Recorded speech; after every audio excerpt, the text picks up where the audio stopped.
Jūs ziniet, viena lieta ir, kad pirmajos 3 gadsimtos, pirmo 3 gadsimtu laikā pēc Jēzus piedzimšanas un pēc tam, kad vasaras svētdienā nonāca gars pār draudzi un sākās draudzes laikmets. Un pēc tam bija brīdis, kad, jūs zināt, evaņģēlijs vispirms Jēzus bija ebrejs un evaņģēlijs nāca pie ebrejiem. Un tad caur Pēteri evaņģēlijs tika nogādāts pie pagāniem. Un vēlāk pagāni viņi attālinājās no ebrejiem un radās plaisas starp jūdiem, starp ebrejiem un starp pagānu draudzi. Un tā lieta, kas bija ebrejiem un joprojām ir atklāsme par vissvētāko vietu. Jūs atraties, vecajā derībā Dāvids. Viņš uzcēla namu, kur viņš centrā nolika Dievu godības šķirsti, kas simbolizē Dievu klātbūtni. Un viņš noņēma visas kalpošanas, viņš teica tikai nāciet un pielūdziet Dievu dienām un naktī. Un sakiet, ka Dievs ir labs, viņa žēlastība ir mūžīga un caur slavu un pielūgsmi. Godiniet un cieniet un uzturiet viņu svēto klātbūtni. Un vecajā derībā bija vīri, kas stāvēja un sargāja svēto vietu. Un kad rakstīts, kad priesteri iegāja svētākajā vietā, tad viņi apbrīnoja svētumu, ko viņi tur redzēja. Un mēs lasām vecajā derībā, ka tad, kad Izraēla tauta sāk pielūgt elpus, tad godības šķirsts, Dievs pieļauj godības šķirsts, kas simbolizē Dievu klātbūtni, un viņš tika atņemts un pārņemts ienaidnieku rokās. Apostļu darbu 17. nodaļā Pāvils raksta, ka Dievs nemājo rokām celtos tempļos. Un ka Dievs nav līdzīgs cilvēka izdomājumam. Bet ka viņš ir radījis debesis un zemi, un kur ir mājvieta, kur viņš varētu dzīvot? Kur viņš dzīvo? Pie tā, kam sagrāvstas sirds un kam pazemīgs gars. Jēzus teica, ja jūs mīlēsiet man, es nākšu un mājošu pie jums. Un mēs esam dzīvie akmeņi, mēs esam dzīvā Dieva templis, kur Dievs grib nākt un mūsu vidū mājot. Un reizēm, un tas notika arī 3. gadsimtā, kad cilvēki vairāk kļuva aizņemti ar kristietību, un viņiem bija priekšstats par Dievu, un viņi sāk pielūgt šo priekšstatu par Dievu. Un tādā brīdī Dievu godību un aizgāja no draudzes, un viņi atgriežas, mēs dzīvojam laikā, kad Dievu godība atgriežas. Bet Dievs māca saprast šo atklāsmu par, jūs zināt, kā tika celts Mūzes templis, un tur bija ārējais pagalms, svētā vieta un vissvētākā vieta. Un Dāvids psalmos saka, Dievs, es gribu nonākt šajā vissvētākajā vietā, jo tur mājo tavu godību un tavs spēks. Un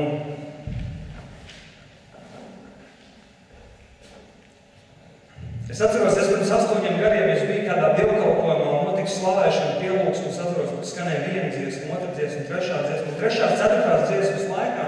Es jūtu, ka svētais gars nolaidās, es jūtu, kā mani pazuda telpa, un es tiku celts augšu, un es sabijos, bet sajūta bija brīnišķīga. Es teicu, Dievs, kas notiek, un Dievs, ka es tev ceļu augšā, vissvētākajā vietā. Un tad slavēšana beidzās, un visi gāja ēst cepums. Un es stāvēju tur un raudāju, un es teicu, Dievs, es gribu atpakaļ tajā vietā, un es aizgāju uz kopītnēm, un es lūdzu, es teicu, Dievs, ja es drīkstētu nonākt tajā vietā, es nezinu, kā tur nonākt, Dievs, bet palīdz man, un kopš tā laika es meklēju to vietu, par ko Bībelē rakstīts, kur Mūzes, viņš sastapās ar Dievu degošā ērkšķilumā. Un kad pirmie apostļi, kad viņi sastapās ar Dievu, kad nonāca uguns un vējš, un es vēl neesmu tā sastapies ar Dievu, bet ir. Un kādreiz man cilvēki teica, tā nevajag meklēt Dievu, nevajag meklēt piedzīvojumus. Un es lasu Bībeli, un tur pretēji rakstīts, ka Dāvids saka, Dievs man dvēseli slāpst pēc tevis. Es gribētu būt tajā vietā, kur tavu godību aizskar man, un kad mana miesa un mans gars un man dvēseli gavilē tev pretī.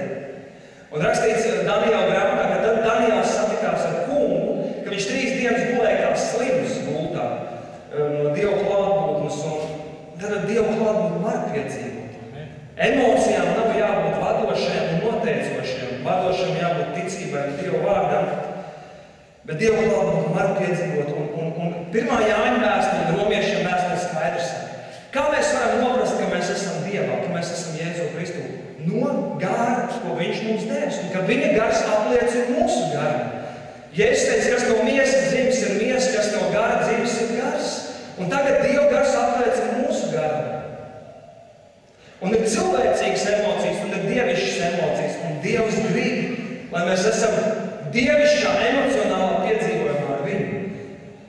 Tāpēc, ka draudzē ir teikts, nepiedzīvojumam, ne emocijām, kristieši regulāri krīt grēkā, jo apspiestas emocijas, viņš nāks uz ārā, vai ne?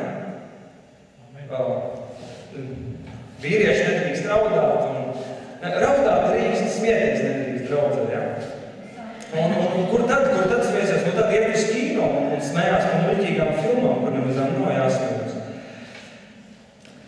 Bet tā notiek, un Dievs saka, neapslāp emocijas, ļauj emocijām vaļu. Tas nenozīmē kļūt emocionāliem un meklēt emocijas, bet meklēt piedzīvojums, svētā gara piedzīvojumu ar Dievu. Un redziet, tad, kad mēs piedzīvojam Dievu garu klātbūtni, viņa gaismu, viņa atklāsmes gaismu, atklāšanu, apgaismo mūsu sirds, un mēs sekam dziļāk atklāsim Dievu vārdā.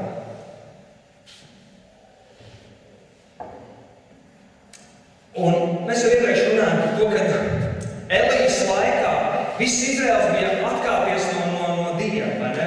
Viņi kalpoja alkiem. Un Elija burtiskā veidā nozīmē, tas kungs ir Dievs, tas kungs ir Dievs. Un atcerieties, ka Elijas vēstis bija Izraela tautai, cik ilgi jūs kliposit uz abām kājām, cik ilgi jūs kliposit uz abām kājām. Ja Dievs tas kungs ir Dievs, tad kalpojiet viņam, ja Bāls ir Dievs, tad kalpojiet viņam. Un Elija viņš pasludināja, ka Dievs, tas kungs, ir kungs par Izraelu. Un viņš aicināja, kuri no jums grib patiesi kalpot Dievu un atzīt, ka Dievs ir suverēns Dievs ne tikai par pasauli, bet arī par tavu dzīvi. Un es varu būt mājās, es varu teikt, Jēzus ir kungs, Jēzus, tu esi visvarens. Un pēc tam es varu darīt lietas pretēji tam, kā Dieva gars man vada un tā, kā Dieva vārds man saka. Tas nozīmē, ka es neatzīstu, ka viņš ir kungs ar savu dzīvi, ar saviem darbiem. Mēs varam teikt, Jēzus Kristus ir kungs un atnākt uz dievkalpojumu, un mums tik precīzi saplānots dievkalpojums, ka Dievam tur nemaz nav vietas. Un kāds reiz teica tā, ja šobrīd Dievs paņemtu svēto garu prom no Kristus miesas, no draudzes, tad 95% aktivitātes turpinātos. Bez svētā gara. Ir daudzas lietas, ko mēs kā kristieši varam darīt savā spēkā, un mums nemaz nevajag svaidīt un Dievu garu klātbūtni.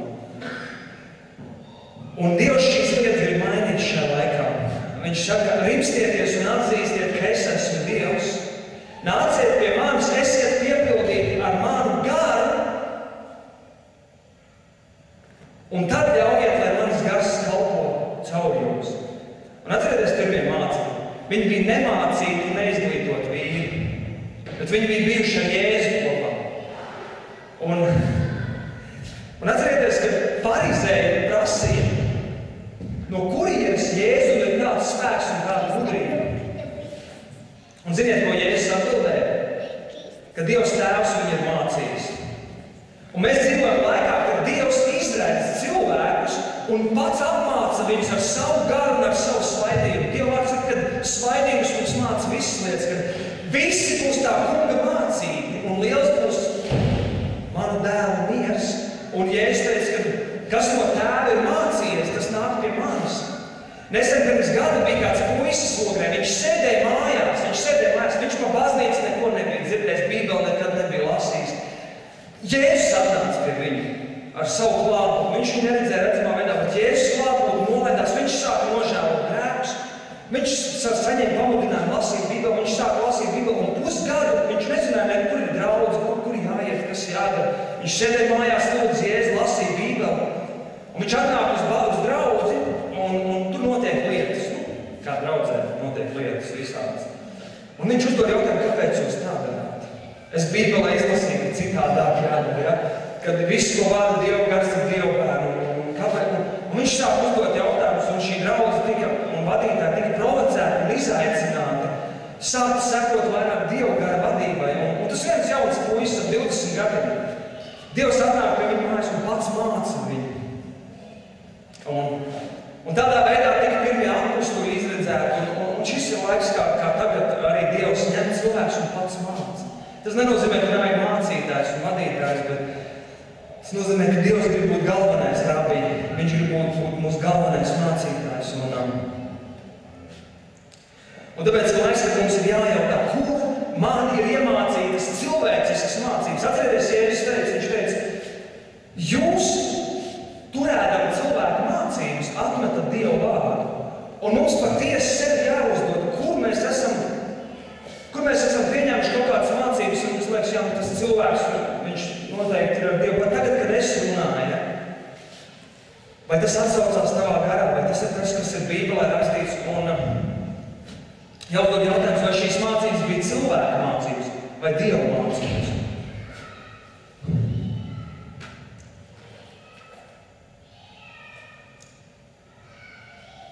Jo tad, kad Jēzus bija zemes virsū, farizēji teica, tu neesi no Dieva, un Jēzus atbildēja viņiem tā, ja kāds grib darīt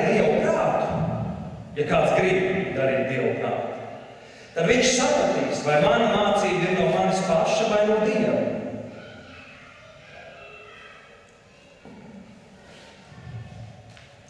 Un parunāsim tagad par tādiem 3 posmiem.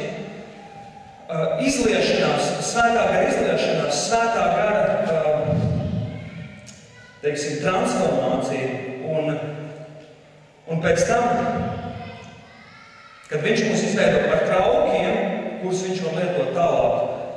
Un šie 3 būtiski posmi, ko Dievs dara, jo jūs atceraties, pirmajā Mūzes grāmatā Dievs, viņš radīja visu, viņš teica, lai to zeme, debesis, visas lietas.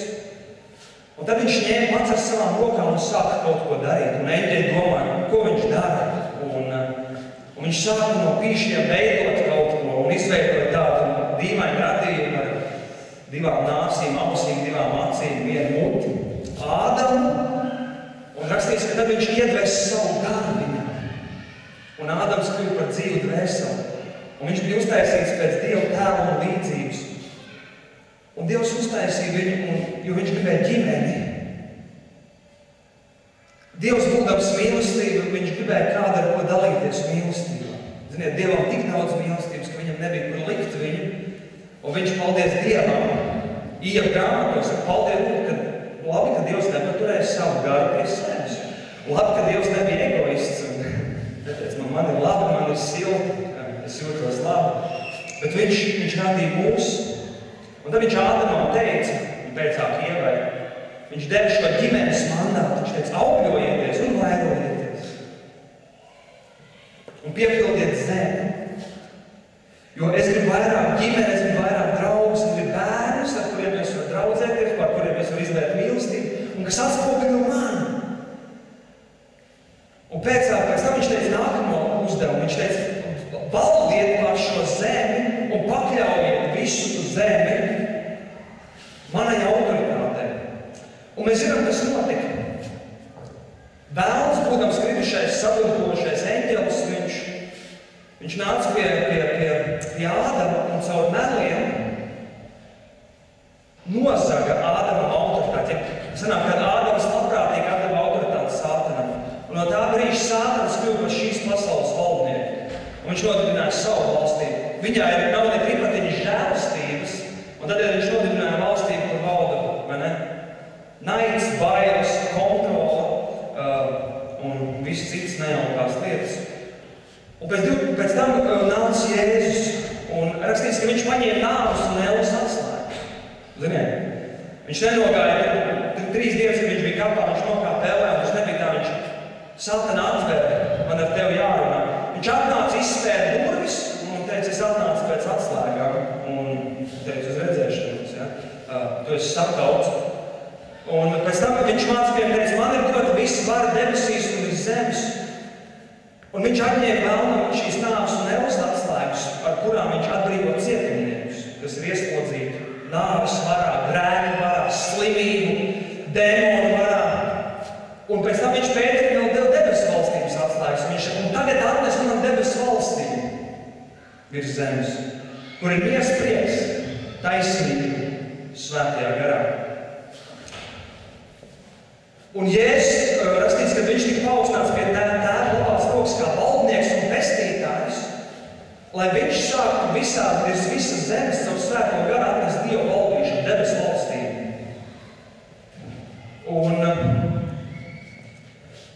Un vasaras svētdienā viņš izlēja savu svēto garu, bet problēma tāda, ka mūsos ir šis iedzimtais grēks un mēs, kad dzīvojam dzīvi un arī, teiksim, onkulis, apustulis Pēteris un Jānis un Jēkabs, viņiem bija savas problēmas. Viņi bija grēkojuši, vai ne? Pret viņiem bija grēkots un viņu senči bija grēkojuši, Ādams bija grēkojis un viņu dvēsele bija izkropļota un lietas, viss, kā viņi redzēja, skats uz dzīvi bija deformēts un izkropļots. Un tagad atnāk Jēzus, un jūs būsiet man apusturi, jūs nesīsiet man valstību, un viņš izlaiž svēto garu par nepilnīgiem cilvēkiem. Un viņš saka, tagad ejiet visur un dziediniet slimos, atbrīvot cilvēkus no ļauniem gariem, lai viņi pievienojās ģimenei manai, lai viņi pievienojās mīlestības sadraudzē, kas ir Kristus draudze. Un ejiet un visās vietās pasludiniet, kad es esmu kungs, un lai atnāk mana valdīšana. Ja? Tur, kur cilvēki ir depresijā nomākti, lai atnāk prieks un miers. Un viņš izlaiž svēto garu un tad sākās šis posms. Pirmais svētā gara izliešanās, tad šo cilvēku transformāciju un ka viņi tiek sagatavot par traukiem, kurus Dievs var lietot tālāk. Un atcerieties, ka Jāņa evaņģēlijā 1. nodaļā Jānis Kristītājs teica par Jēzu. Viņš redz Dieva jērs. Dieva jērs, kas nes pasaules grēkus. Un tad viņš teica tādus vārdus, Jānis Kristītājs. Viņš saka, tas, kas man sūtīja, viņš man teica. Respektīvi Dievs tēvs, Jānim Kristītājiem teica, tas, uz kuru tu redzēsi Dievu garu nolaižamies un paliekam, tas būs tas, kas kristīs ar svēto garu un ar uguni. Un ziniet, kāds ir Dieva mērķis? Dieva mērķis, lai svētais gars nolaižās pār mums un lai viņš paliek. Un tad mēs kļūstam par platformu, individuāli, korporatīvu, kā draudzi un kā kristieši. Kristietis nāk no vārda Kristus. Kristus nozīmē svaidītais, tas, uz kura dus Dieva gars. Pirmos mācekļus sauc par kristiešiem, jo viņos valdīja tā pati mīlestība, lēnprātība. Viņi darīja tos pašus brīnumus, ko Jēzus. Un ir pienācis laiks, kad cilvēki, ka nevis mēs sev saucam par kristieši, bet kad pasaule mums atkal sāk saukt par kristiešiem, jo viņi redzēs, ka mēs esam līdzīgi Kristu.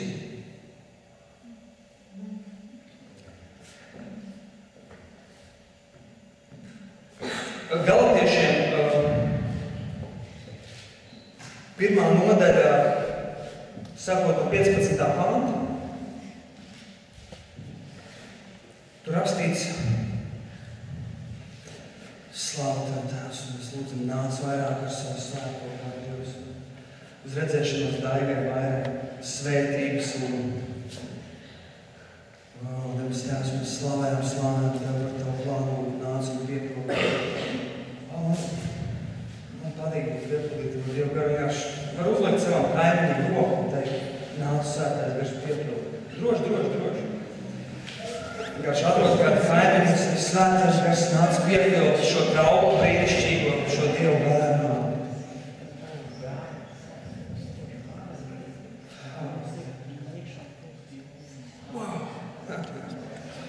Slāva Tev, Tēvs, slāva. Nāc vairāk ar savu klātbūtni.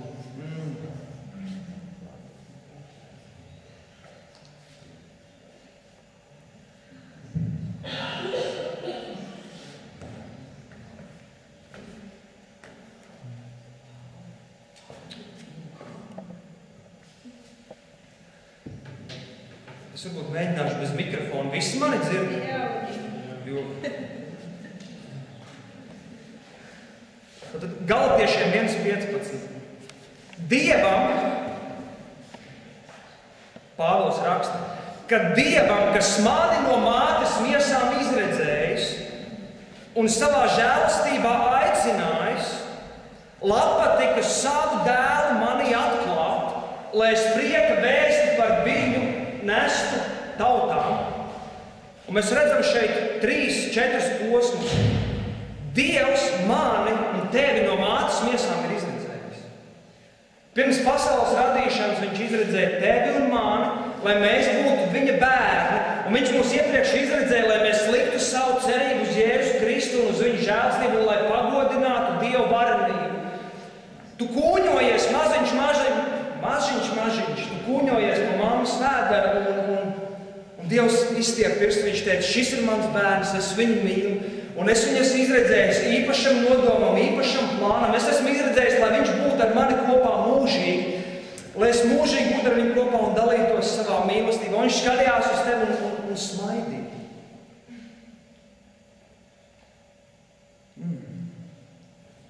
Un viņam ap sirdi palika silti. Tas ir tik labi zināt, ka Elīna būs kopā ar mani mūžīgi un mēs nekad nešķirsimies. Un tad mēs piedzimām, un viss, kas notika, labs un slikts, kuri, kā jau es teicu, mūsu dvēseles tika deformētas un ievainotas. Citi pret mums grēkoja, mēs grēkojam. Senči izdarīja vēl savu tiesu. Bet pēc tam Dievs savā žēlastībā mūs aicināja.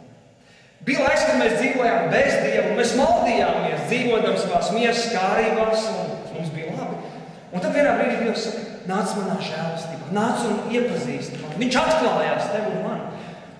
Ne mūsu darba dēļ, bet viņš teica, čau, šeit es esmu Jēzus, es esmu 1000-kārt bezgalīgi reiz lielāks par tevi, un tu sāk viņu pielūgt. Pirms tam tu teici, man ir labi, es pats sev esmu Dievs, bet vienā brīdī Jēzus atklās, un viņš tevi ieaicināja savā žēlastībā. Un tad viņš sāka pie tevis darīt savu darbu.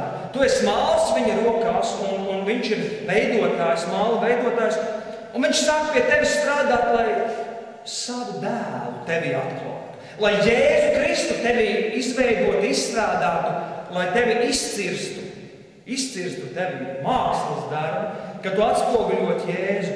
Pirmkārt, viņa dievišķā raksturā, un otrkārt visās pārējās lietās arī spēkā un gudrībā. Un pēc tam, lai tu prieka vēsti nestu par viņu pagāni. Tātad Dievs darbojās tā, viņš izveido tevi Jēzu Kristu, un tu kļūsti par Kristus vēstuli. Viņš savus baukšus ieraksta tavā sirdī, un viņš iegreb tevi savu patiesību un savu klātbūtni. Un tu kļūsti par Kristus vēstuli. Un tad tu ej un stāsti evaņģēliju, ja tu pats kļūsti par evaņģēliju. Katrs viens. Dievs to tā ir paredzējis. Un Romiešiem 8. nodaļa saka, Dievs mūs ir nozīmējis, izredzējis, pēc tam viņš mūs ir aicinājis žēlastībā, pēc tam viņš mūs ir taisnojis, jeb atjaunojis iepriekšējā stāvoklī, kuru zaudēja Ādams. Viņš mūs atjauno, kad mēs varam nākt pie Dieva bez bailēm un ar paļāvību. Mēs varam nākt kur? Pie žēlastības troņa. Citiem liekas, nākt pie žēlastības troņa tā tāda līdzība. Nē, kad Bībele saka, ka tu vari nākt pie žēlastības troņa caur svēto garu, tā ir īsta vieta debesīs. Mūzes, kad uzkāpa kalnā, viņš tur redzēja Dieva troni. Un viņš nokāpa lejā, un Dievs teica, taisa visu uz zemes pēc tā parauga. Žēlastības tronim tuvoties, tas ir tā īsta. Un pēc tam rakstīts, kurus viņš taisnojas, tos viņš arī pagodinājis, ir cēlis godā. Un tad mēs ejam caur šiem posmiem, un galējais mērķis Dievam ir mūs pagodināt, ja nolikt vietā, kur mēs pagodinām viņu un kur mēs kalpojam daudziem cilvēkiem par svētību. Ja mēs ieejam šajā Abrahama svētībā, kad apsolījums Abrahamam, es tev darīšu par svētību visām ciltīm.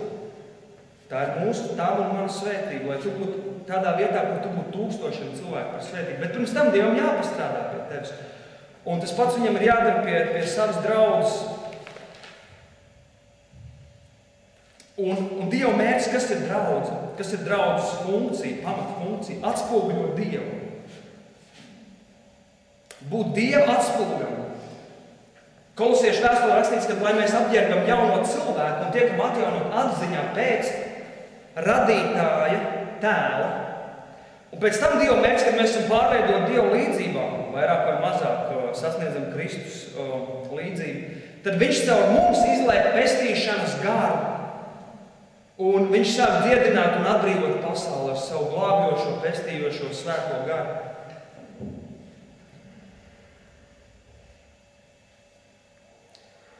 Un Jāņa evaņģēlijas 17. nodaļa 26. un sakot no 23. panta, Jēzus lūdz tādu lūkšanu. Viņš saka, Tēvs, debes Tēvs, es lūdzu, ka tajā pašā vietā, kur es esmu, un to pašu mīlestību, ko tu man esi devis, es lūdzu, ka tu dod viņiem un tiem, kas caur viņu vārdiem man ticēs, citiem vārdiem sakot, visiem mums. Un tad iedomājies, ka Dievs tevi mīl ar to pašu mīlestību, ar kādu viņš mīl Jēzu. Un viņš Dievs vēlās, ka tu esi tik tuvu Dievam, tikpat tuvu, cik bija Jēzus. Un Jēzus neko nedarīja, ko viņš neredzēja tēvu darām. Ko viņš redzēja un dzirdēja tēvu darām, to viņš darīja. Un Dievs tevi veido par savu dēlu un savu meitu, kas staigā tuvumā ar Dievu tēvu, un tu redzi un dzirdi visu, ko Dievs dara. Un es jums pateikšu, kā veidojās reliģija. Reliģija ir, kad mēs darām kaut ko, ko mēs vakar darījām. Teiksim, Dievs vakar kaut ko runāja, es to sadzirdēju, es to daru šodien. Reizēm spēlē vienu dziesmu un milzīgi Dievu klātbūtni. Tad man liekas, dziedam to pašu dziesmu, dzied to pašu dziesmu, un man liekas, vai Jēzus visu laiku redzēja, ko Tēvs dara, un viņš to atkārtoja. Un Jēzus bija 100% nereliģisks. Jo viņš 100% visu laiku darīja svaigas lietas no Dieva. Viņš saņēma svaigu atklāsmi. Un tas ir tas, uz ko Dievs aicina draudzi. Ka mēs ieejam vietā, kur mēs katru dienu no rīta pieceļamies, un mēs nerīkojamies pēc inerces, bet garvadībā. Un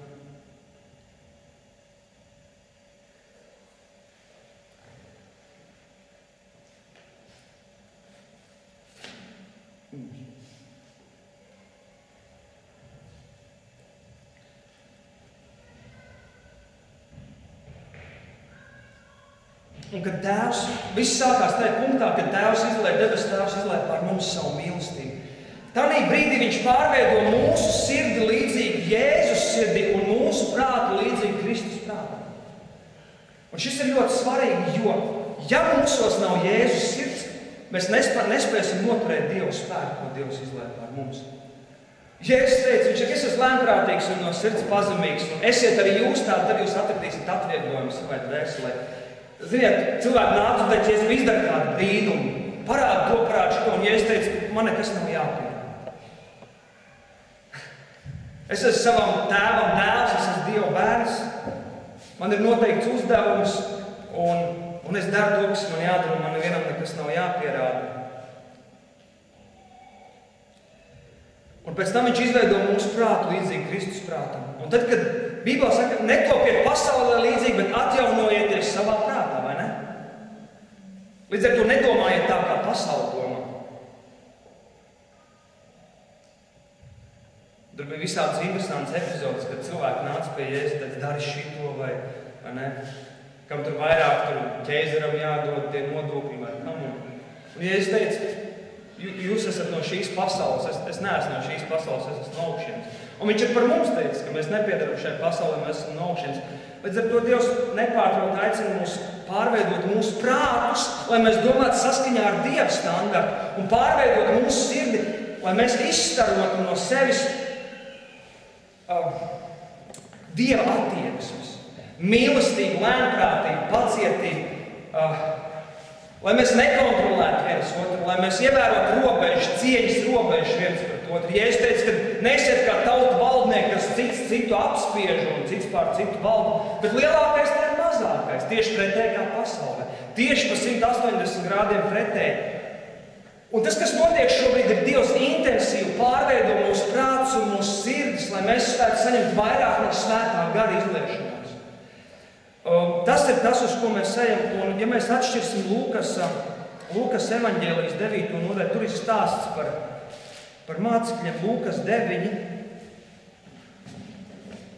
Sākot Lūkas 9. nodaļa 18. pants. Tad mēs skatīsimies par to, kā notiek, kā Dievs gatavoja mācekļus svētā gara izliešanai. Jo, kā jau es teicu, ne ar varu, ne ar spēku, saka Dievs, bet ar manu garu. Tu neko nevari paveikt priekš Dieva, bet Dieva gars var izdarīt darbu. Un mums ir jābūt traukiem, caur kuriem darbojās Dieva gars un padara lietas priekš Dievu. Jo kas pārliecina par grēku? Svētais gars. Un esat kādreiz mēģinājuši cilvēks pārliecināt par grēku? Es esmu mēģinājis. Aizraugoši tas sanāk, baigā cīņa un baigies sviedi. Un nogurums un vēl visādas citas lietas. Un Lūkas 9.18 rakstīts: Notika, ka Jēzus viens pats lūdza Dievu un mācekļi pie viņa piegāja. Un Jēzus tiem vaicāja: Ko ļaudis saka, mani esam? Citiem vārdiem sakot, ko cilvēki domā par mani? Kāda ir atklāsme šobrīd? Un Salamana pamācības saka, ka tur, kur nav atziņa, tur tauta iet bojā. Un precīzāks tulkojums saka, ka tur, kur nav pravietiskas progresējošas atklāsmes, tur tauta iet bojā. Ne. Vienkārši. Piemēram, 1885. gadā radās tādā saucamā svētuma kustība. Un tas bija turpinājums Džona Veslija kustībai, kas bija metodistu kustība. Un svētuma kustība lika uzsvaru uz to, ka mums jāšķīstās no visiem grēkiem, no visu. Un tad vēl tajā laikā bija vairākas kustības, kas sauc un lūdza: Dievs izlaiž savu garu, dari lietas, dari, ko tu vēlies, nāc ar savu garu, satricini pasauli, atver debesis, nokāp zemē, satricini tautas, lai cilvēki to izglābtu. Un daudzi no tiem, kas tajā laikā bija priekšgalā un lūdza: Dievs, dari lielas lietas. Un 1900. gadā bija kāds pulciņš, 10 cilvēki, viņi sapulcējās Amerikā un teica: Lūksim, lai Dievs dara lietas, kā viņš darīja rakstos.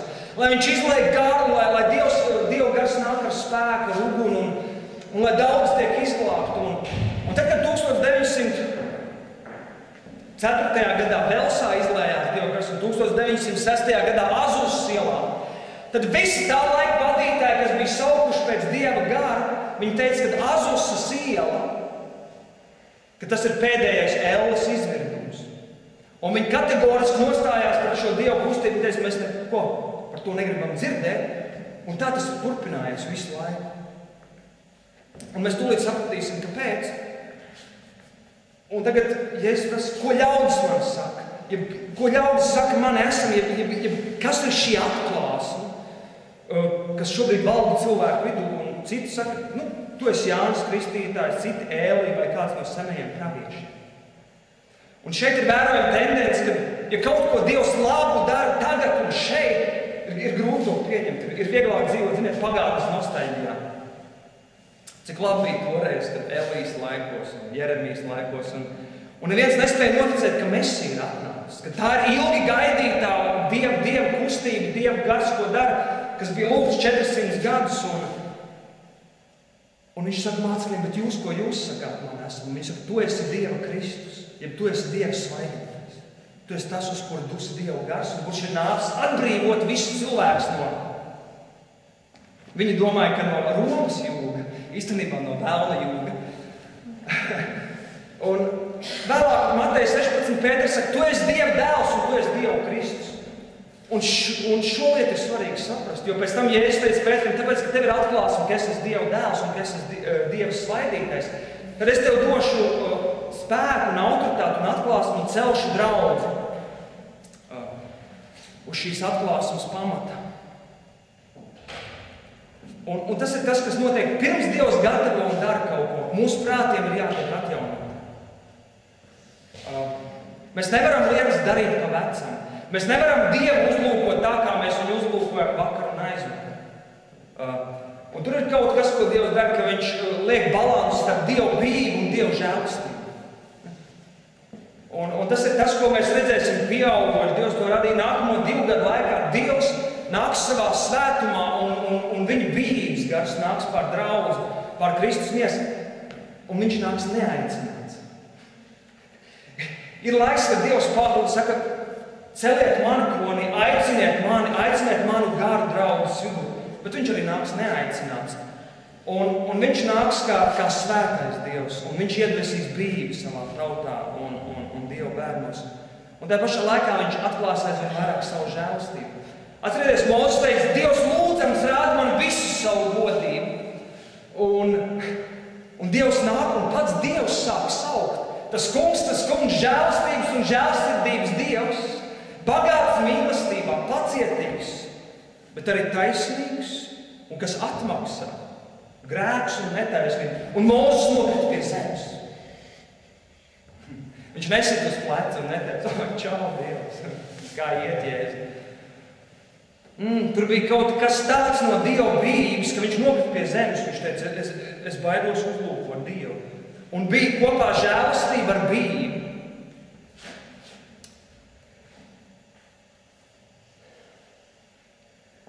Un nākamais, kad Jēzus tālāk saka Lūkas evaņģēlija 9. nodaļa 21. pants, viņš stingri noliedz kādam to teikt. Iedomājieties, ja mēs paņemtu šo raksturvietu un teikt, Dievs uz mani runāja. Viņš stingri noliedz kādam teikt, ka es esmu Dieva dēls. Es tāpēc nesludinu evaņģēliju vairāk.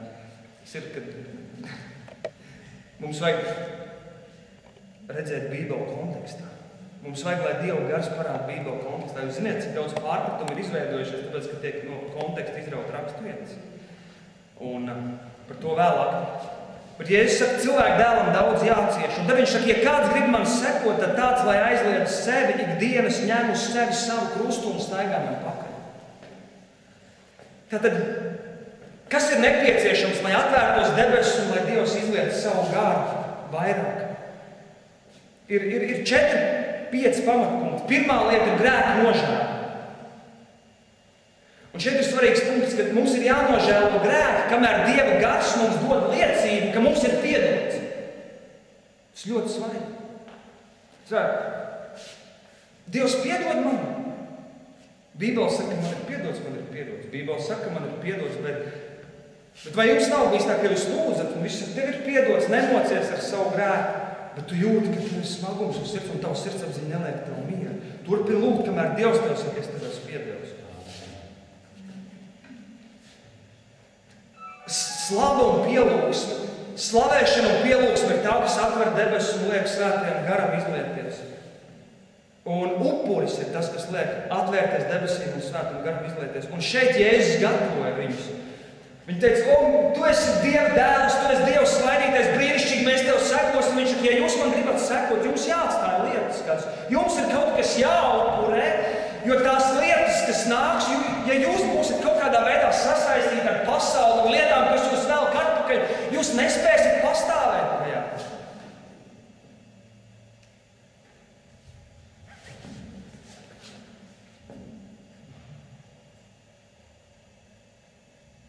Vēl lietas, kas atver debesis, ir Dieva vārda pasludināšana un lūkšana un gavēšana. Tās ir pamat lietas.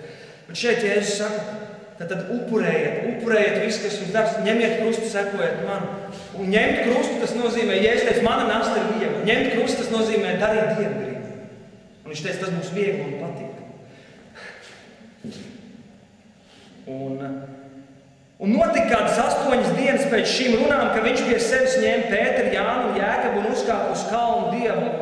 Un viņam lūdzot, viņa vaigs dabūja citu izskatu, un viņa drēbes kļuva spoži balts. Viņš zināja, ka viņš grib kādus ņemt kalnā augšā. Viņš zināja, ka viņš grib sagatavot viņus tādai godības un Dieva atklāsmei, kādu viņi vēl nekad nav redzējuši. Un viņš kāpjam augšā. Un uzkāpja augšā Jēzus lūdzu, un viņa vaigs dabūja citu izskatu, un rakstīts, ka viņa drēbes kļuva tik balts, kā neviens balinātājs nevar virs zemes izbalināt. Un lūk, 2 vīri sarunājās ar viņu, tie bija Mūzes un Ēlija. Un tie parādījās debesu spožumā un runāja par viņu galu, kas to sagaidīja Jeruzalemē. Un Pēters un viņa biedri bija miega pilni. Viņi žāvājās. Un uzmodušies, tie redzēja viņu spožumu. Un 2 vīrus pie viņa stāvam. Un kad tie taisījās atstāt viņu, tad Mūzes un Ēlija gribēja pazust, tad Pēters teica, Jēzu, Meistars, šeit mums ir labi, taisīsim 3 teltus. Vienu tev, vienu Mūzum un vienu Elijam. Un, ziniet, ebrejiem ir tāds svētki, būdiņu svētki. Un Dievs teica, sviniet būdiņu svētki, 7 dienas uzceliet būdiņus un dzīvojiet būdiņās. Un pieminiet, kad jūs dzīvojat šajās būdiņās, pieminiet, kad visas lietas nāk no manis, ka es esmu jūsu apgādātājs. Un ka jums pietiek tikai ar mani vienu. Un vēl tas bija pravietisks iepriekš pasludinājums par to, kas rakstīts Atklāsmes grāmatā, kur Dievs saka, redzi, Dieva mājoklis pie cilvēkiem. Viņiem vairs nebūs sāpes, nāves vairs nebūs, asaras viņš nožāvēs no acīm. Un pats Dievs mājos savu cilvēku vidū. Dieva galējais mērķis ir uztaisīt mājas vietu savu ļaužu vidū. Un Pēterim likās, ka tas ir piepildījies. Viņš kungs, ceļam 3 teltis, dzenam mietiņš, šeit ir tik labi. Un kāpēc es to runāju? Tāpēc, ka mums ir kārdinājums, un tas ir tas, kas noticis. Tas ir šim kārdinājumam mēs laikējam to. Tad, kad Dievs atnāk, mēs tevis saucam vairāk Dievs, nāc ar savu garu, nāc ar savu vārdu, mēs ir labi. Un mēs ar aizvakardienas un aizvakardienas spēku un svaidījumu un žēlastību darām rītdienas darbus. Un Dievs saka, nē. Un tas, kas notiek, Pēters saka, mums ir labi. Svētais gars ir izlējies, mācītājs vārdi ir norunājis, viss kalpošanas notiek ļoti labi. Jaunieši nāk, viņiem cepumu garšo jauniešu vakaros, un it kā viss ir ok, daudz maz, un Dievs saka, uzmanību, es parādīšu kaut ko vairāk. Un Pēters saka, kungs šeit mums labi, un viņš nezināja, ko viņš runā. Un viņam vēl Pēterim tā runājot, parādījās padebesis. Tad vēl lielāka Dieva godība un vēl lielāka Dieva klātbūtne. Un šī Dieva godība viņus apēnoja, bet viņi izbijās, kad padebesis viņus atklāja. Un no šī padebeša nāca vēl šis ir mans mīļais dēls, ko jums būs klausīt.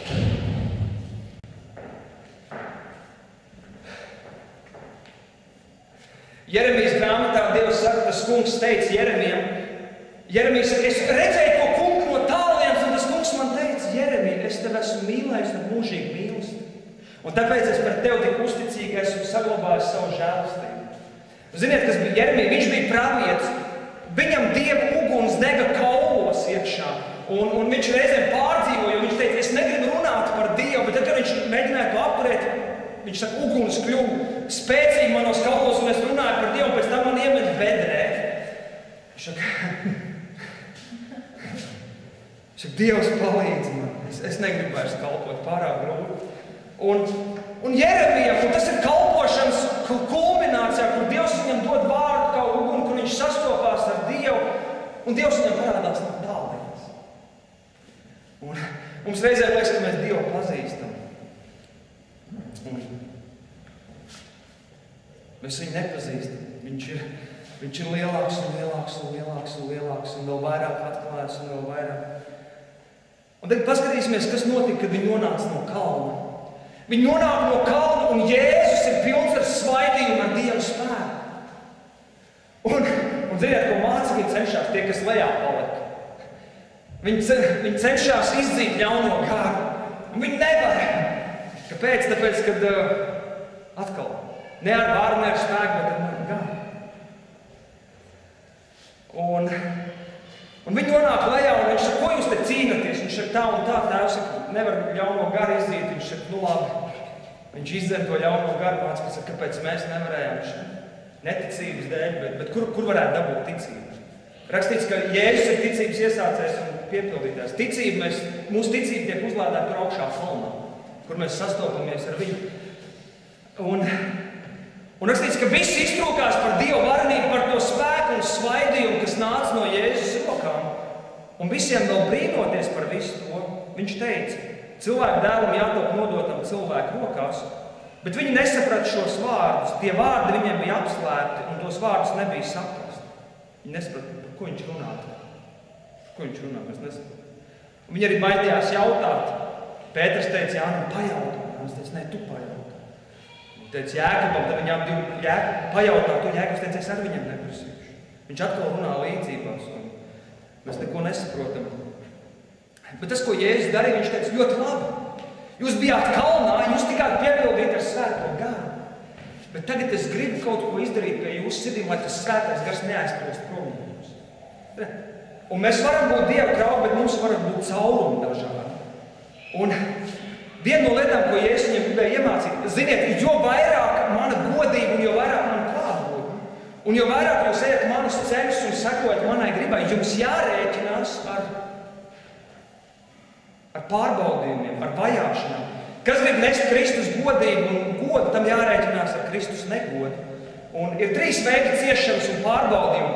Jeremijs raudu dziesmās teica, ka mēs ciešam savu grēku dēļ.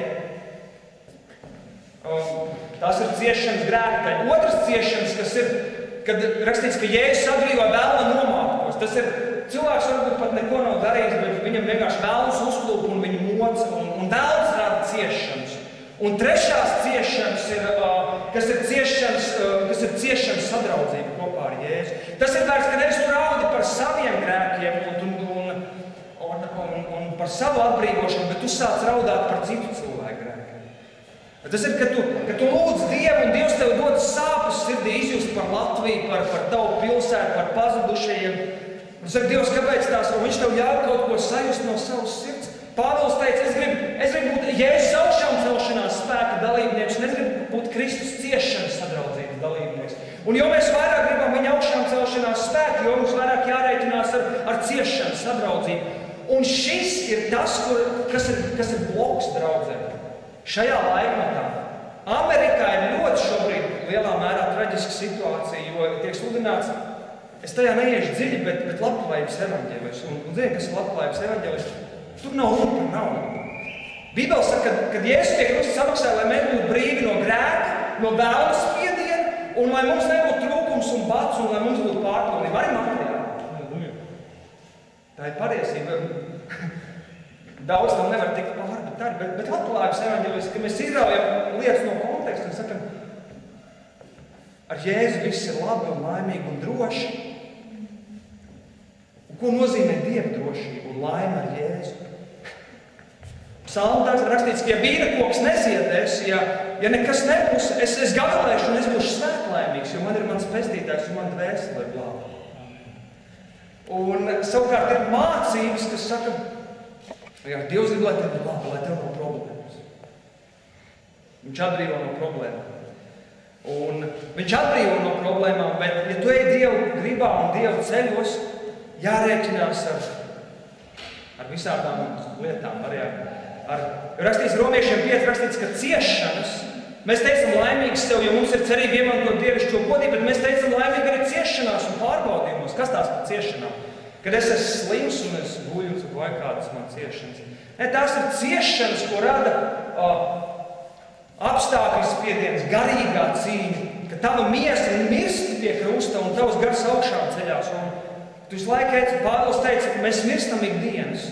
Tā bija nomiršana sev un savai gribai, un tas radīja ciešanas. Kāds ir teicis, ka lielākās ciešanas ir atsacīties no savām kārībām. Tā ir. Un ejam tālāk. Un nākamais, kas notika viņos pēc šī kalna apmeklējuma, pēc apskaidrošanas kalna apmeklējuma, viņos cēlās domas par to, kurš no viņiem ir pats lielākais. Un Jēzus zināja viņas sirds domas, un viņš teica, viņš nostatīja bērnu vidū, viņš teica, kas šo bērnu uzņem manā vārdā, tas uzņem mani. Jo kas mazākais jūsu starpā, tas ir liels. Un tā ir vēl viena lieta, ar ko Dievs cīnās mūsos, ar mūsu ego, kad ir Dieva klātbūtne un Dieva svaidījums, mums gribās pievērst sev uzmanību un būt centrā, un kurš ir lielākais. Un Jēzus teica, debesu valstībā ir citādāk. Tas, kurš ir vispilnākais ar Dievu garu, un tam, kuram ir visvairāk atklāsmes, tas ir tas, kurš visvairāk kalpo citiem.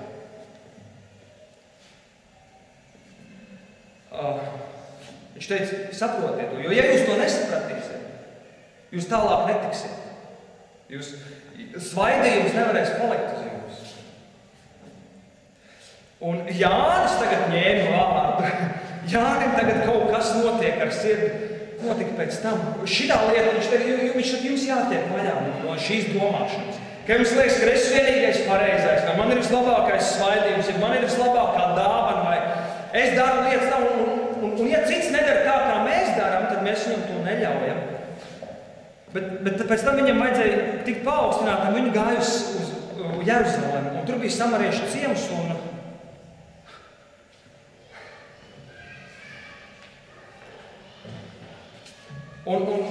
Jēzus teica, aiziet un palūdziet naktsmājas. Un viņi atsūtīja un atpakaļ teica, samarieši atbildēja, ka mēs tev nedosim naktsmājas, jo tu ej uz Jeruzalemi, tu esi jūds.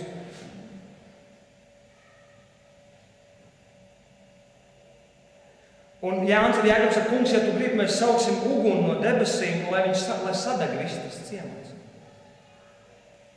Un Jēzus teica, vai jūs nezināt, kādam garam jūs piederat, jo cilvēka dēls nav nācis cilvēku dvēseles nomaitāt, bet pestīt. Un redziet, Dieva gars nāk kā uguns, viņš nāk kā spēks, viņš nāk kā augšām celšanās spēks. Bet pirmkārt un galvenokārt Dieva gars nāk kā mīlestības gars. Kā mīlestības gars. To ir svarīgi saprast, jo Pēters ar Jānu, viņi bija kalnā, viņi piedzīvoja Dievu godību, un no viņiem izlēma kaut kas. Mēs tagad tā kā Elija, ar spēku, ar vēdienu, un viņi atver muti, un viņi saka it kā pareizi lieta, kas ir Bībelē, bet nepareizā garā, ar tiesājošu, kritisku garu, un viņi nogalina lietas, viņi nogalina cilvēkus. Jēzus teica, mana vārda ir gars un dzīvība, kad Jēzus runāja žēlastības vārdu nāca pār viņu lūpām. Un kad viņš runāja, cilvēki tika dziedināti. Pat tad, kad viņš viņus norāja, viņi tika dziedināti. Viņš saka, vai tā ir problēma, kad es dotos ielās un eju pie cilvēkiem un stāstu viņiem par Jēzu. Un es saku, vai tu zini kaut ko par Jēzu? Viņš saka, jā, es zinu, es esmu bijis draudzē. Es saku, kāpēc tu vairs neesi draudzē? Viņš saka, man tur ar Bībeli sasit. Man ar Bībeli tur sasit vienkārši. Ar Dievu vārdu man nosodīja, nokritizēja. Es esmu runājis ar vadītājiem, bet paši mainīgi, neļāvās apgrēzīties. Bet tie cilvēki ir sasisti, un Jēzus ir draudzi radījis kā vietu, kur valda mīlestība. Un tad, kad mēs saņemam svaidību un spēku, un visbīstamākā lieta, kas ir, es pateikšu, svaidīts kristietis, kuram nav izpratne vai ir nedziedināts sirds, un viņš šo spēku lieto un traumē un sāpina citus. Bet tad bijuši cilvēki, kas nāk pēc un saka, es nevaru, man māsa vai brālis pateica kaut ko tādu, un tas man tik dziļi ievaino. Kāpēc tas bija svaidīgi, autoritāte? Bet nemīlestības garā, un tas ievaino cilvēku. Un tālāk mēs lasām, kad Lūkas 10. nodaļā, pēc tam tas kungs nozīmē vēl 70 citus, vēl 70 mācekļus un izsūtīja tos pa 2 savā priekšā. Līdz ar to šis posms noslēdzās. Dievs bija izlaists savu garu, viņš bija atklājis vairāk savu godību, un viņš šajā transformācijas posmā, viņš strādāja pie mācekļu sirdī. Viņš teica, jums ir jāsaprot lietas, jums ir jāsaprot kādas lietas šeit, un jums ir jāizmaina savas sirds attieksmes, jo ja tas nenotiks, tad jūs pazaudēsiet to Dievu klātbūtni un to Dievu garu. Un Dieva griba ir, lai atmodu nekad nebeidzās. Dievs šobrīd gatavo platformu un mūsu sirdis, ka viņš grib izliet savu garu, un mēs kļūstam par kanāliem, par traukiem, kas šo garu spēs dot tālāk un tālāk un tālāk. Un ka mēs nesaplīsīsim un mums nebūs caurumu, bet ka Dievs mūs lietos, lai šis svaidījums var pūst uz priekšu un dziedināt pasauli.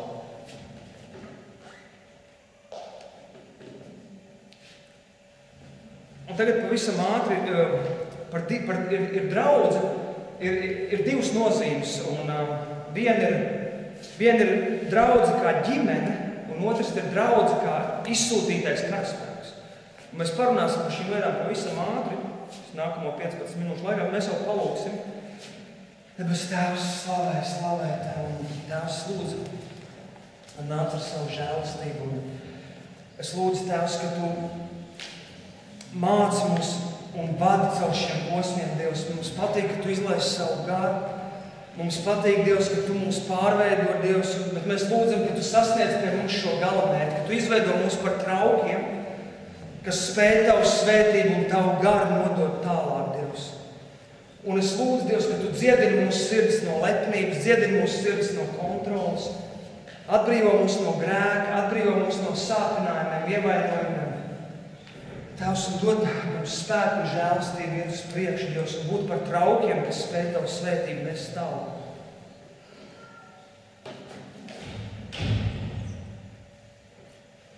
Un tās lietas, kas ir vēl, vai ne, sāpinātas sirds, nepiedošana sirdī, rūgtums, kas Salamans mācītājs brīdinīs šeit, kad mušas sasmacē ziežu maisītā jēļa.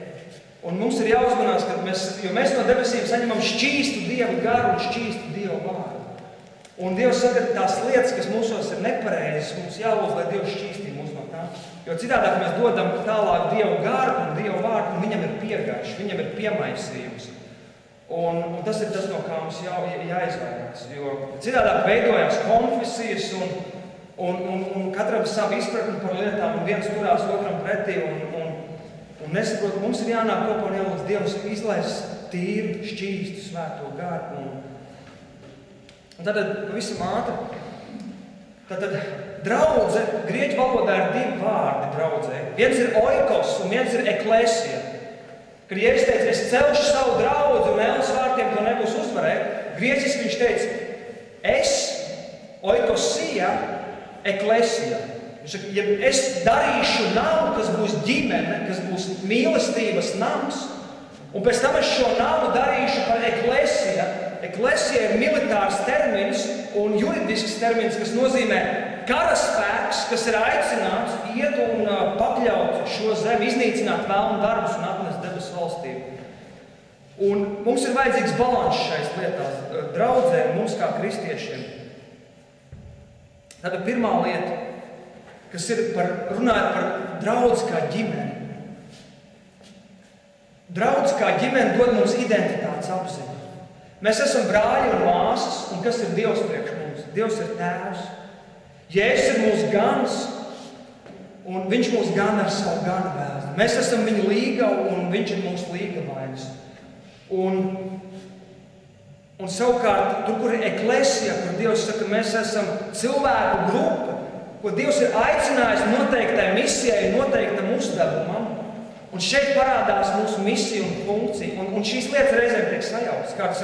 Kas tu esi? Es esmu pravietis, es esmu Jēzus kalps. Tas ir amata apzīmējums. Mūsu identitāte ir Dieva bērns, Dieva dēls un Dieva meita. Un mums ir jābūt izpratnei, un mums ir vajadzīga vieta, kur mēs draudzē jūtamies kā ģimenē. Kur mums ir brāļi, māsas, kas mūs mīl, kas mūs nenosoda, kas mums parāda cieņu un kas mūs paceļ. Jo tikai tad mēs varēsim iziet un būt labi Kristus mācekļi un misionāri Dievu godam. Un tur, kur Dievs ir ģimene, tur, kur draudz ir ģimene, oikos, tur mēs esam, tātad tur ir noteicošais ir attiecības. Bet tur, kur ir eklesija, kur draudz ir kā karaspēks, kā militārs grupējums, kurš ir aicināts iet iznīcināt vēlnu darbus un atnest debesu valstību, tur mēs esam, tur Jēzus nāk pie mums kā kungs un ķēniņš, kā karapulku Dievs. Un mēs esam pirmkārt miesa un Kristus, miesa organisms, kur ir locekļi un kur ir funkcijas, un mēs esam kā Dieva armija. Un šī arī ir svarīga lieta, jo pēdējos 20 gados Kristus miesā visi ir gribējuši, piemēram, būt par acīm. Acis, teiksim, apzīmē pravieši, redzētājs. Un visi grib būt acis.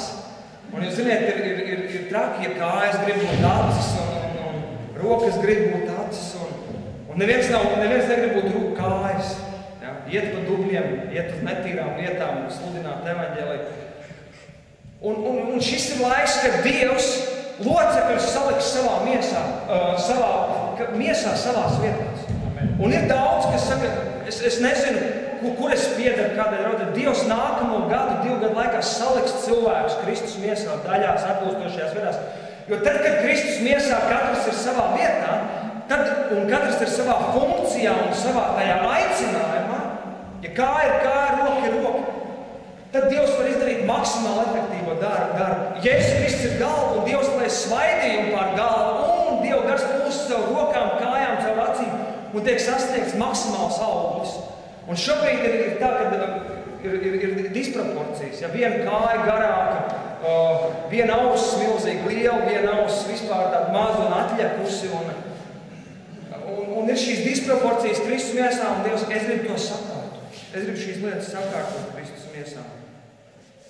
Un kas ir vajadzīgs, lai pastāvētu draudze kā Dieva ģimene? No 5 kalpošanām, pamatkalpošanas, kas vajadzīgs, ir vajadzīgi evaņģēlisti, gani un mācītāji. Evaņģēlisti ir tie, kas pavairo ģimeni, gani ir tie, kas sargā un rūpējās par draudzi kā ģimeni, un mācītāji ir tie, kas iesakņo Dievu vārdā. Un līdz šim ir tā, ka Efeziešiem 4 rakstīts, ka Dievs citus iecels par apustuļiem, praviešiem, ganiem, evaņģēlistiem, mācītājiem. Līdz šim ir bijis tā, ka mācītājs tiek nolikts priekšgalā un viņam tiek uzgrūsts viss. Un varbūt pat viņam nav šī gana kalpošana vai mācītāja kalpošana. Tu esi mācītājs un viņš cenšas darīt visu. Ja? Un līdz ar to Dievs, tas, ko viņš dara un tas, ko viņš suverēni darīs, viņš sāks sadalīt un viņš pirmkārt sniegs izpratni par piecpirkstu kalpošanu. Un sadalīt lietas un aicināt tos, kas ir, un teikt, tu esi apostols, tu esi pravietis, tu esi evaņģēlists, gans mācītājs. Un kad draudzes atvērsies vairāk un vairāk, lai uzņemtu dažādas kalpošanas pie sevis. Un savukārt, tur, kur draudze ir kā armija, kā Kristus miesa, kā militārs grupējums, kas ir aicināts iznīcināt vēlnu darbus un atnest Dieva valstību, tur savukārt noteicošās dāvanas ir apustuļi un pravieši. Apustuļi ir tie, kas izsūta armiju. Apustuļiem ir dot žēlastību, valdīt un pāraudzīt Kristus miesu, un praviešiem savukārt ir dot saprašana, saprast laiku un kas ir jādara kurā laikā Dieva draudzē. Un ja draudze kā ģimene, tur mēs esam, mūsu teiksim, būtība ir, mēs esam avis. Tad tur, kur draudze ir kā eklesija, jeb izsūtītais karaspēks, Dieva aicināties, svaidītie, tur mēs esam kā nazīrieši. Nazīrieši, kas upurē sevi uz altāru, un šīm lietām jābūt balansā, jo kāda aizraujās. Viņš saka, es uz altāru, es degu Dievam, un man nav ne ģimene, man nav nekas, un man neinteresē tie, kas sēž tur, visu laiku dziedinās un mīl viens otru. Es esmu karavīrs, es gribu vēl asinis uz zobenu, un tikai tad es būšu apmierināts. Un ziniet, kas notiek, viņiem sirds apcietinās, un viņi kļūst par tādiem, ziniet. Un sirds kļūst, un tad viņi aiziet draudzē, un tad viņi sāk karot ar kristiešiem. Ko tu te sēdi? Celies augšā, karo, un viņiem ir karavīra attieksme, un Dievs saka, draudzē.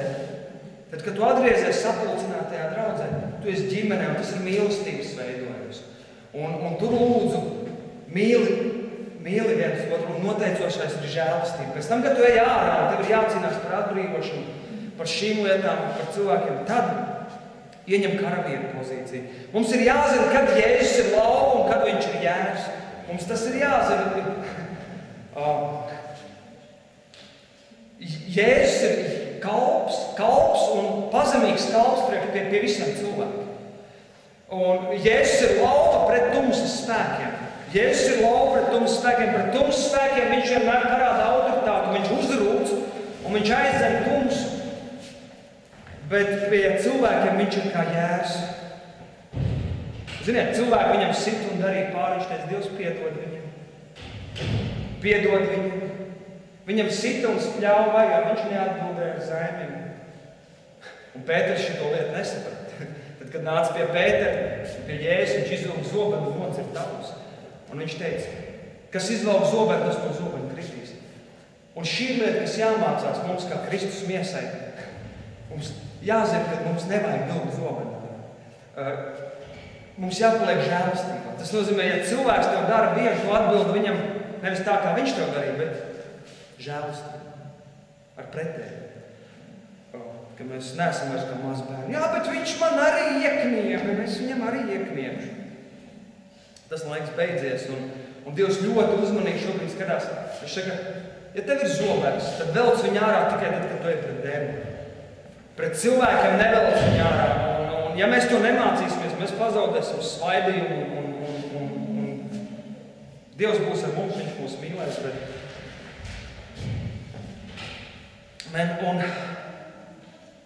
Tad draudz kā ģimene, Dievs ir devis pavēli, mīliet citu, kā es jūs esmu mīlējis.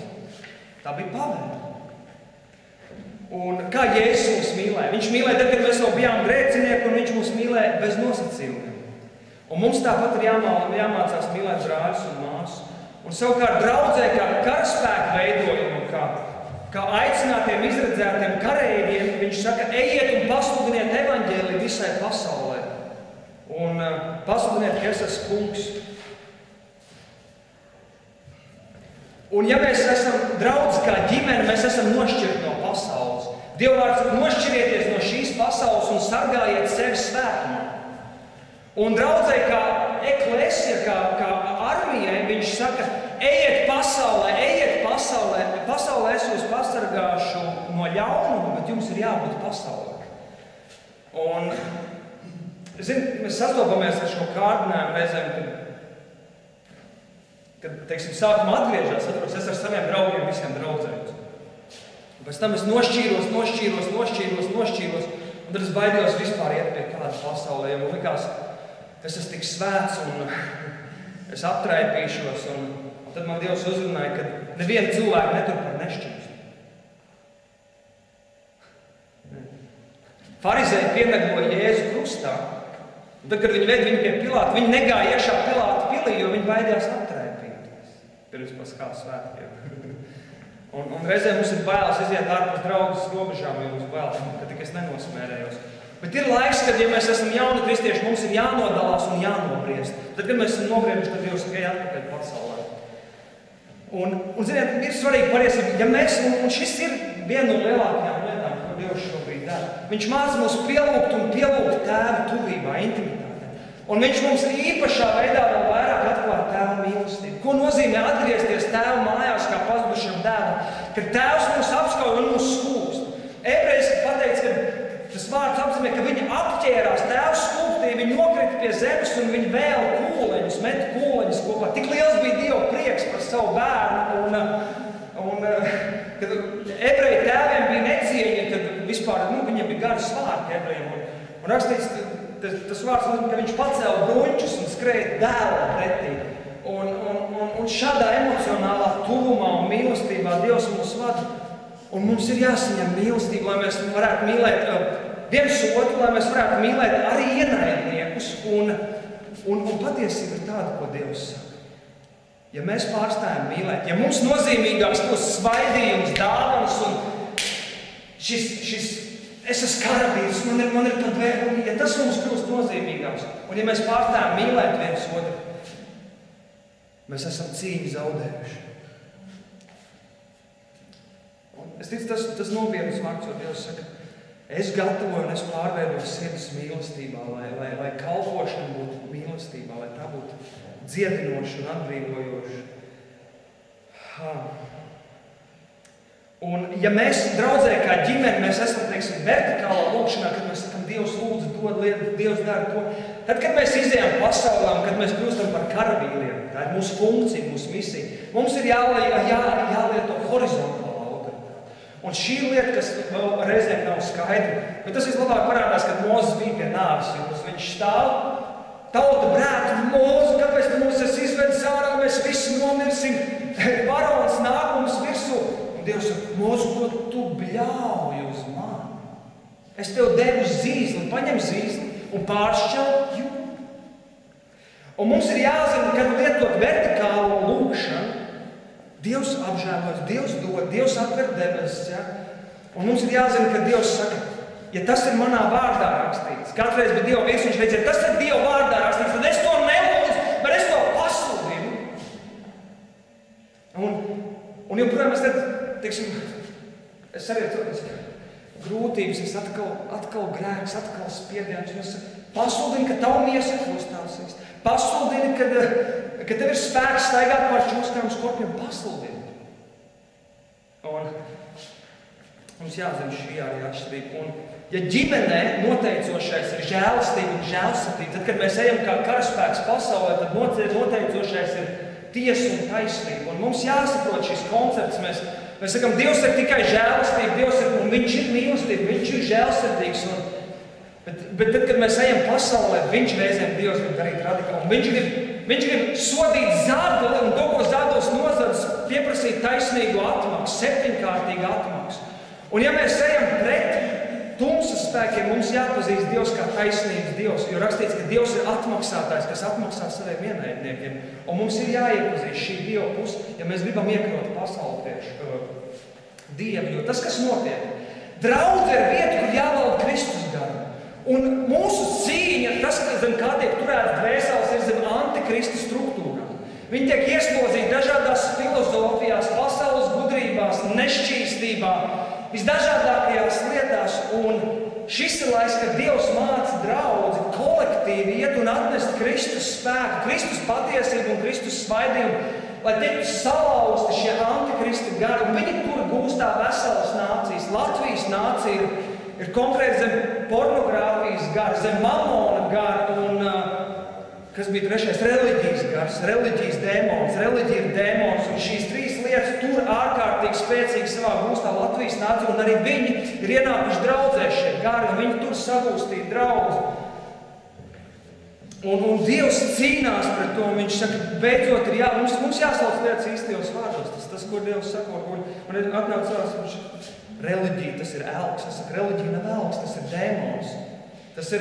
Tas ir farizējs un gars, kas cilvēkiem liek strīdēties par kaut kādām sīkumainām patiesībām, kas liek uzturēt formu un kārtību. Pāvils teica, sargieties no tiem, kas izrāda ārēji dievbijību, bet spēku noliedz. Pāvils to brīdināja 1. gadsimtā. Viņš saka, izvairieties no cilvēkiem, kas izrāda ārēji svētbību, bet kad runa iet par svēto garu un viņš spēku, tad viņš saka, es to negribu dzirdēt, tas nav no Dieva. Nošķiriet sev no tādiem. Un mēs nenotiesājam cilvēkus, mēs mīlam cilvēkus. Bet mums ir jāzina, ko mums darīšana ir.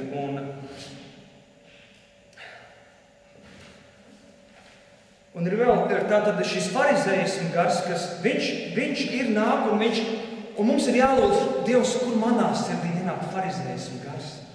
Un ziniet, farizējs, kas ir kāds, viņš teica, es dodu 10. tiesu, es gavēju, es lūdzu 3 reizes nedēļā un es neesmu tāds kā šie. Viņš sevi cēla augstāk un salīdzināja sevi ar zemākiem. Mums vienmēr sev jāsalīdzina ar Jēzu. un šis farizējs, kā ziniet, vēl ko viņš dara? Viņš saka, jūs izkāšat odus, un kam ir sapriet, ja? Jūs dodat mētru, 10. tiesu no mētrām un dillēm, bet atstājat novārtā svarīgāko – mīlestību, žēlsirdību un ticību. Un, ziniet, šis gars var paņemt mūsu savā varā jebkur no mums. Mēs varam iet un ar brāļiem, bet pagaidi, vajadzēja taču būt 100 dillēm, bet ir tikai 99. Emīla nedarbojas. Cool! 31. vēsis. Un šis farizējs, viņš pieksās pie sīkumiem, viņš sīkumus dara lielus un lielās būtiskās lietas, kas mīlēt Dievu, mīlēt tuvāko, sludināt evaņģeli, samazina un padara mazu. Otrs gars, kas uzbrūk draudzei un cenšas darīt to, lai draudzē nevaldītu Kristus gars un Kristus šķīstu patiesību un šķīst gars, ir Jezabeles gars, šis Jezabeles gars bija tas, kas lietoja, Jezabela bija Ahabam sievu, un viņa lietoja garīgas dāvanas un manipulēja ar Ahabu. Manipulēja ar Ahabu autoritāti tādā veidā, lai iegūtu citu cilvēku naudu, mantu vai stāvokli. Un cilvēki, kas nonāk zem Jezabeles gara iespaidu, un šis Jezabeles gars, viņš ir ne tikai vienkārši dēmonis, viņš ir otrā ranga tumsas eņģelis, kas dara to, ka viņš cenšas kontrolēt veselas cilvēku grupas. Un Jēzus atklāsmes grāmatā viņš teica, man pret tevi ir tas, ka tu ļauj Jezabelei mācīt un pievilkt manus kalpus, un es viņu metīšu un arī bērnus es metīšu slimības gultā. Šis ir demonisks gars, kas rada sev sekotājus. Un kā šo garu pazīt?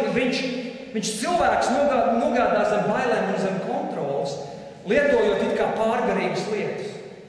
Piemēram, es redzēju vīziju, kad mēs kopā ar to un to māsu, ar Vitu iekāpam vilcienā. Un Dievs man runā, ka tev, mīļais brāl, ir jādodās man līdzi, ka tu nevari iet prom no šīs draudzes, ka tev ir jābūt ar mani, jo mums lielas lietas. Un tādā veidā lietojot garīgi it kā parādību un vīzēs sāk kontrolēt citus cilvēkus un nogādāja viņus atkarībā no sevis un nevis atkarībā no Jēzus Kristus. Un, teiksim, Jezebeli, kad viņi gribēja dabūt zīmogu gredzenu, viņi gribēja dabūt zīmogu gredzenu no Ahaba. Un viņa negribēja ieņemt Ahabu, bet viņa gribēja kontrolēt un manipulēt ar Ahabu, lai izdarītu sev tīkamus, egoistiskus lēmumus. Un šis gars, viņš ir izjaucis daudzas gara kustības un daudzas kalpošanas, un mums ir jāmācās viņu pazīt. Divas galvenās lietas, tas ir pārgarīgums un lepnība. Pārgarīgums un lepnība. Un mēs zinām arī šis Jezebeles gars valdīja pār to Herodiju. Atcerieties. Un Herods teica, tas tev nav labi, ka tev brāļas sieva ir ar tevi. Un kopš tā laika Herodija meklē viņu nonāvēt. Tas, no kā baidās šis gars, ir no skaidra, tīra Dieva vārda, kas aicina uz grēku, nožēlu un uz pazemību. Un bieži vien tas notiek harizmātiskajā draudzēs, kad cilvēki ir tik piepildīti ar garu, viss tik garīgi. Un kā baloni ceļās augšup un kļūst tik svēti un ka uzskata, ka var mācīt viens otru un teikt, ko grib un darīt, ko grib. Un kad saka, zini, tev jāatgriežās no grēkiem, tad nē, un tas tiek noliegts. Un šī gara vēlme ir iznīcināt pravietisko garu un pravietisko kalpošanu, un viņš vēršās pret autoritāti. Piemēram, tas notiek politikā, tas notiek ekonomikā, ja ir kāds biznesā vadītājs, ja? Un tas nav tikai sievietes. Tie var būt vīrieši, kuriem uzbrūk šis gars un lieto viņus. Un viņi nāk, lai iegūtu autoritāti un manipulēt, teiksim, ar biznesu vai ar politisko vadītāju. Vēl viens gars, kas ir no antikrista gariem, kas vēršās pret draudzi, ir Bileāma gars. Un tas ir gars, kas izmanto svaidījumu un žēlastību sautīgiem mērķiem. Bileāms bija pravietis, kur viens ķēniņš teica, atnāc un nolādi man Izraēla tautu. Un Bileāms teica, es to nedarīšu, jo Dievs to man nav teicis. Un beigās viņš tomēr aizgāja. Un ziniet, ko pēc tam viņš darīja? Viņš tiešā veidā nenolādēja, bet viņš sāk izplatīt maldu mācību ebreju vidū. Un šī mācība teica, jūs drīkstat kopoties ar sveštautiešu sievietēm. Un atcerieties, jūdiem bija pavēle no Dieva nesajaukties ar citām tautām. Un mums ir pavēle no Dieva netapt šai pasaulē līdzīgiem. Un šis Bileāma gars, viņš saka, ar tevi viss ir labi, esi svētīts, Dievs tev mīl, viss ir kārtībā. Un viņš glauda tik pa spalvai, tas ir šis rakstīts, atcerieties Timotejā, viņš saka, uzmanieties, būs kādi, kas sludinās tādus vārdus, kas gan ausis niez. Un šis gars saka, ir ok. Pirmajā gadsimtā radās tāda mācība, kas teica, mans gars ir izglābts un vēstuli izglābt un miesa var darīt, ko grib. Un šis gars tagad atkal nāk un viņš pārņem draudzi un es bišķiņ pagrēkoju. Un tad es dabūju bišķiņ žēlastību un tā. Un viņš izkropļo tīrot Dieva vārdu. Un vēl pēdējais ir, par ko Jēzus arī brīdināja Atklāsmes grāmatā. Viņš teica, man pret tevi ir tas, ka pie tevis ir daži Nikolaīti mācības cienītāji. Un Nikolaīti gars, Niko nozīmē valdīt, kontrolēt, un Laigi nozīmē vienkāršā tauta. Un tas ir gars, kas saka, ir priesteri, ir vienkāršā tauta, kas neko nesaprot. Un vienīgais veids, kā jūs labi varat dzirdēt Dievu, ja jūs nākat pie priesteriem. Ja? Dievs gribēja šīm lietām tik, un viņš grib, lai mēs saprotam, ka jaunā derība saka, mēs katrs esam priesteri un ķēniņi.